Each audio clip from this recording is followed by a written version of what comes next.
Bienvenidos a Geopolítica con Francisco Tudela.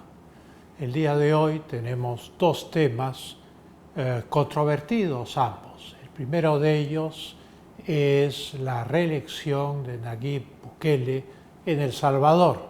Naturalmente sus detractores dicen que su reelección es ilegal. Sin embargo, la Sala Constitucional de la Corte Suprema de El Salvador dijo que procedía esta reelección y que además era concomitante con una reforma que ya se había aprobado en el año 2021. De tal manera que esta elección, que ha obtenido porcentajes pocas veces vistos, ha constituido lo que de hecho, pero legalmente, es un régimen de partido único en El Salvador. El segundo tema, que es enormemente importante por la guerra de Gaza, el conflicto entre Israel y Hamás, es la respuesta americana al ataque que tuvo lugar contra sus tropas en el noreste de Jordania, en una base llamada Torre 22, el 28 de enero. Y la respuesta, unos días después, ha sido una respuesta fulminante que ha llevado a muchos a preguntarse si después de todos estos ataques que han realizado las fuerzas norteamericanas es posible una estabilización en el Medio Oriente. Esto coincide con una visita del secretario de Estado de los Estados Unidos, Anthony Blinken, al Medio Oriente. Es parte de la diplomacia, digamos, constante que los Estados Unidos están llevando a cabo en el Medio Oriente para tratar de encontrar una solución al problema israelí-palestino. Con estos dos temas volvemos en unos instantes.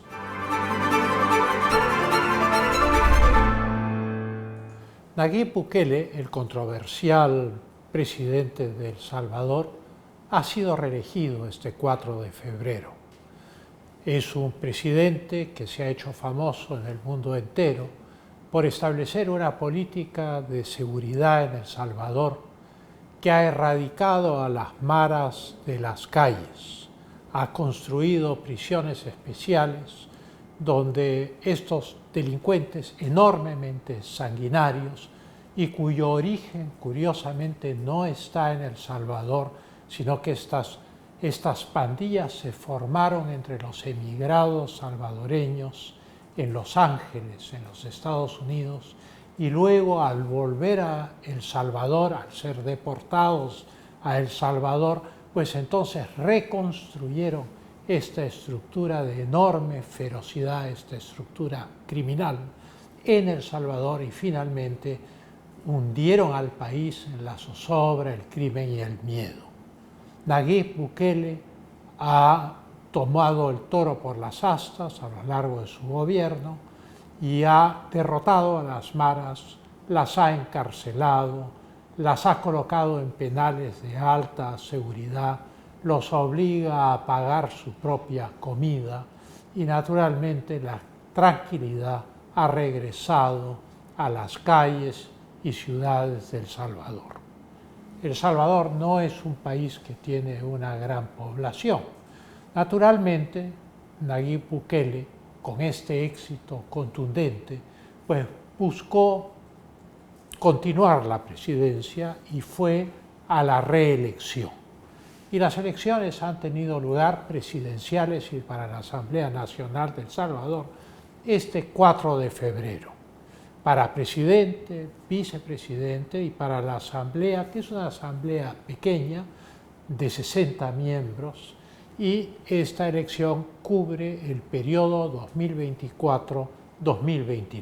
O sea, ese es el periodo presidencial y el periodo de esta asamblea con 60 diputados.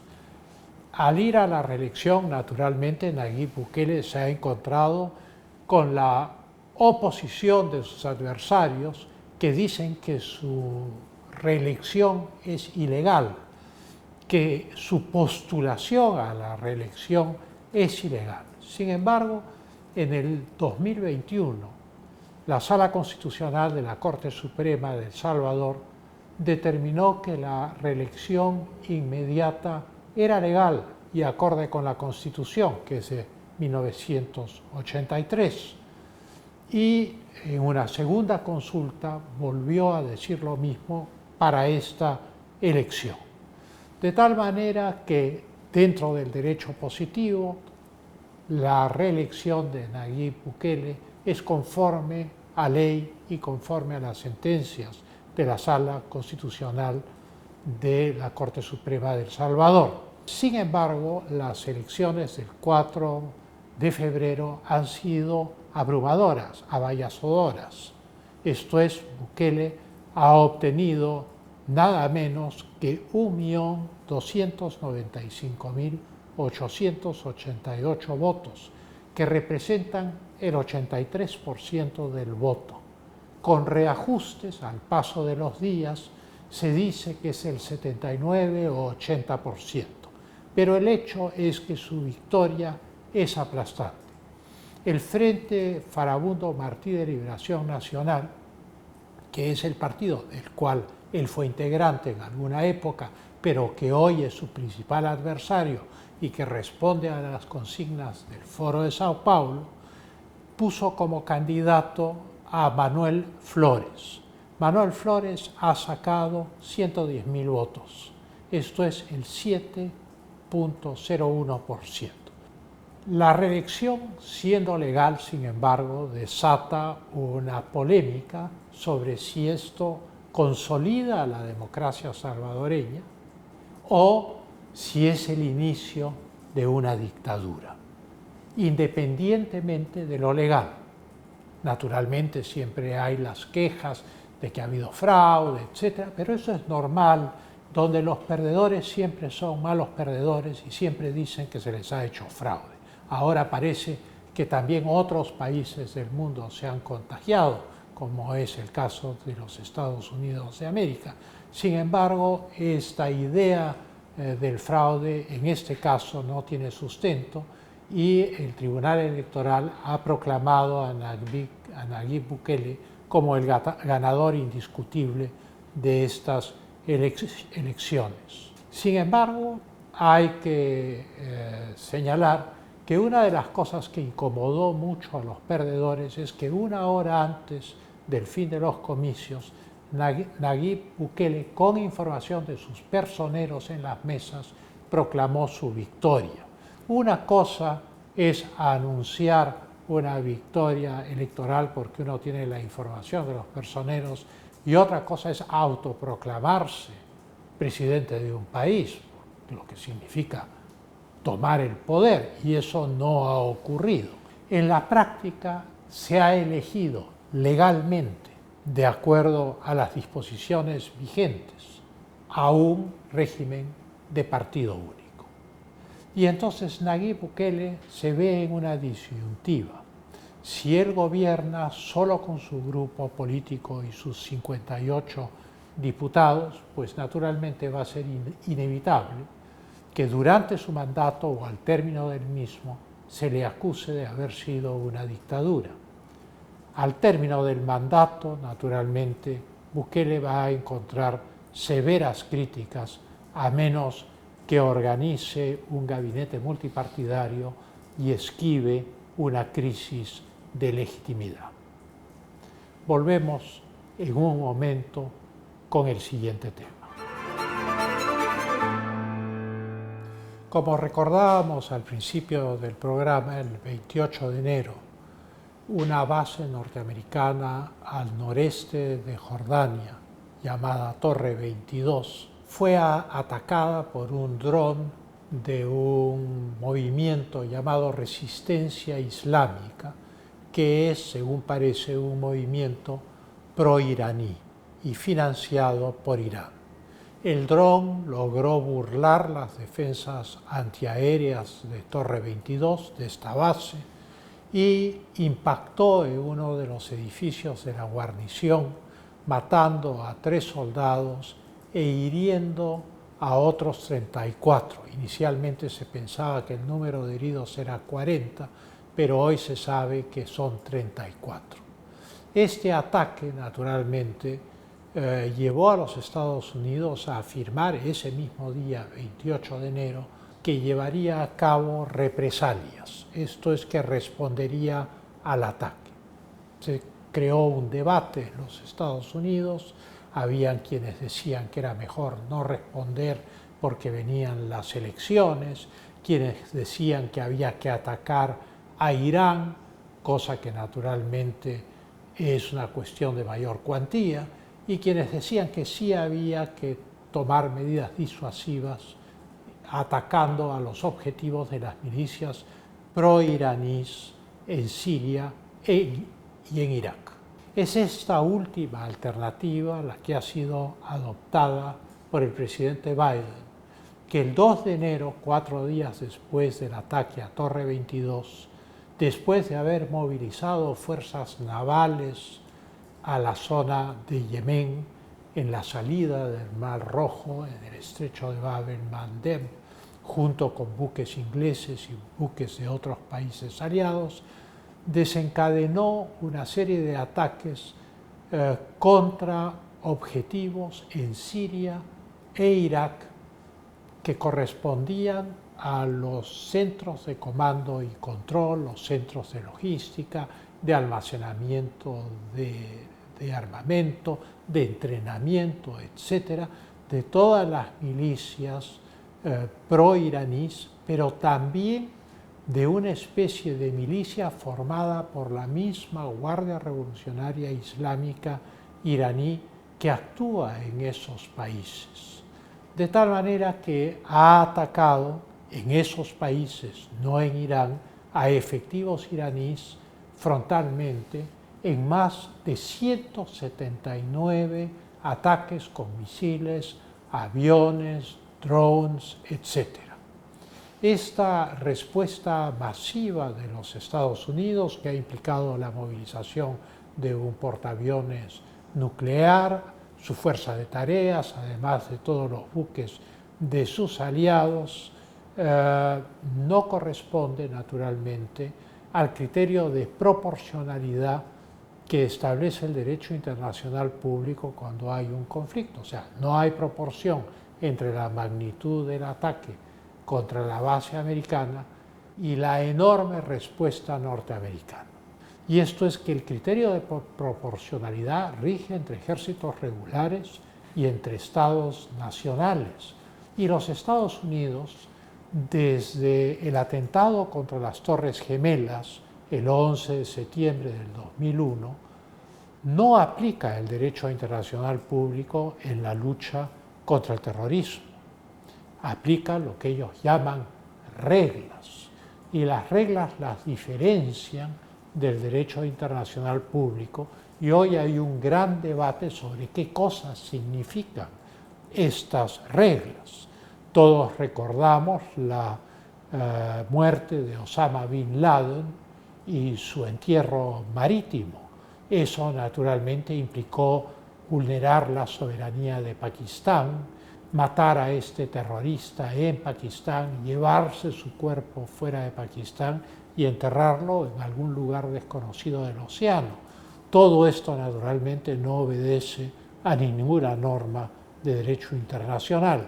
Es el mismo caso el que se aplica aquí en esta respuesta masiva de 179 ataques contra objetivos que pertenecen a distintas milicias pro-iraníes en Siria y en Irak. Todos estos ataques tuvieron lugar en su mayoría el primer día, esto es el 2 de febrero, el día en el cual se iniciaron. Hubo 85 ataques contra la fuerza del cuerpo de guardianes de la Revolución Islámica de Irán y grupos afiliados a Irán, como es el caso de Resistencia Islámica y sobre todo del movimiento islámico más importante en esa parte del mundo, al igual que lo es en el Líbano, que es Kataib Hezbollah. De tal manera que no existe la operación quirúrgica militar absolutamente limpia, como ocurrió en la Guerra del Golfo, que fue un caso anómalo en 1991 y que hoy se sabe que también tuvo daños colaterales importantes. Lo que sí muestra es un seguimiento de inteligencia muy profundo. Atacar esta multiplicidad de objetivos implica un seguimiento satelital, un seguimiento aéreo con drones, implica también espionaje en el terreno mismo y la utilización de la inteligencia de estados aliados tanto en Europa como en la región. La destrucción de todos estos puestos y lugares de mando y almacenamiento de armas y lugares de entrenamiento, naturalmente ha exigido una explicación. Y el vocero del Consejo de Seguridad Nacional de los Estados Unidos, John Kirby, ha dicho textualmente: no buscamos una guerra con Irán, no buscamos un conflicto más amplio en el Medio Oriente. Irán tampoco busca una guerra, hay que decir eso de paso, porque no la ganaría. No es que sería derrotado estrepitosamente como Irak, puesto que Irán es un país con fuerzas armadas formidables, con 98 millones de habitantes. Vencerlo implicaría de todas maneras un daño muy grande para el vencedor. No sería una guerra fácil y sería una guerra que tendría consecuencias terribles en todo el Medio Oriente. Irán lo sabe. Irán no busca la guerra porque no puede ganarla, a pesar de que puede causar mucho daño a sus enemigos. Sería una guerra de alto costo. Y además, Irán sabe que las guerras contra el terrorismo son guerras políticas, son guerras mediáticas. Y en ese sentido, la respuesta norteamericana, si bien ha tenido el efecto disuasivo, como vamos a ver en un instante, no es buena propaganda en el mundo islámico para los Estados Unidos de América y sus aliados. Y no cabe duda que esta respuesta no contribuye a la estabilidad de la región. Las represalias, según Irán, alejan al mundo islámico de los Estados Unidos. Sin embargo, para los Estados Unidos era indispensable tener una respuesta de fuerza frente al ataque de su base en Jordania, porque eso consigue disuasión. Eso significa que por temor el adversario decide no atacar más. El más importante de los adversarios en Siria e Irak es justamente Kataib Hezbollah. Y Kataib Hezbollah ha señalado que no va a realizar más ataques y que buscará otros medios de expresar su solidaridad con el pueblo palestino en la Franja de Gaza. De tal manera que no se ve un futuro fácil, pero sin embargo el efecto disuasivo sí ha sido logrado. En el contexto de estos ataques y de la prolongación, pero también de cierto estancamiento de la guerra de Gaza entre Israel y Hamás, Antony Blinken llega por enésima vez al Medio Oriente. Debe ser su cuarto o quinto viaje al Medio Oriente para reunirse con los cataríes, con los egipcios, con los saudíes, que a su vez son atacados ferozmente por Irán por aceptar estas reuniones con el secretario de Estado norteamericano, para encontrar una solución al problema de la Franja de Gaza, una tregua que permita un intercambio en el cual los rehenes israelíes sean devueltos a cambio de prisioneros palestinos, y ha deslizado el secretario de Estado norteamericano, Antony Blinken, que también podrían estar ya explorando la creación de un Estado palestino. Esto último parece improbable, no se ve que después de lo sucedido Israel esté dispuesto a ceder territorio para la creación de un Estado palestino, y tampoco se ve que Hamás esté dispuesto a dejar caer su reclamo a la totalidad de Palestina, que incluye al Estado de Israel, para crear un Estado islámico con una capital islámica en Jerusalén. En unos instantes volvemos con las conclusiones de estos dos temas que hemos tratado hoy. ¿A qué conclusiones nos llevan estos temas controvertidos? En lo que se refiere a Nayib Bukele, hay que señalar que se ha elegido legalmente al presidente de El Salvador y que ha obtenido una indiscutible mayoría aplastante en la elección. El hecho de que un gobierno tenga mayoría absoluta en el Congreso y tenga un presidente elegido abrumadoramente por el voto popular hace que sus enemigos lo acusen de dictador. Así su desempeño sea absolutamente legal durante su mandato. Y entonces, en base a la experiencia histórica del continente latinoamericano, tal vez Nayib Bukele tenga la idea de buscar gente de otros partidos para integrar su gabinete y tener cierta pluralidad en este periodo presidencial que comienza este año y culmina en el año 2029. Así pues, se requiere prudencia de los dos lados para preservar la democracia salvadoreña. En cuanto a la respuesta norteamericana al ataque de una base militar que ellos tienen en Jordania, pues la disuasión sí ha funcionado. La principal milicia ha detenido sus ataques, ha decretado un cese del fuego unilateral, pero todavía no se sabe cuál va a ser la actitud de los otros grupos terroristas y de la Guardia Revolucionaria iraní, que actúa con los ropajes de una milicia en Siria y en Irak. Es en este contexto que Antony Blinken se presenta para encontrar la fórmula de la tregua y, dice él, tal vez lograr la creación de un Estado palestino en el Medio Oriente.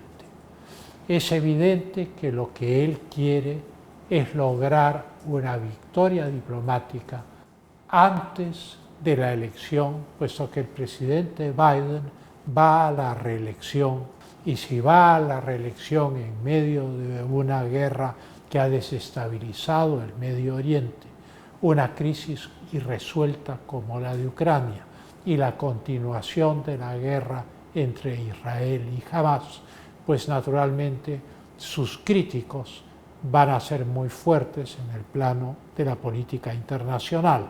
Lo que busca Antony Blinken es reducir la exposición política del presidente Biden, y si logra una fórmula que resuelva el problema del Medio Oriente, mejor aún.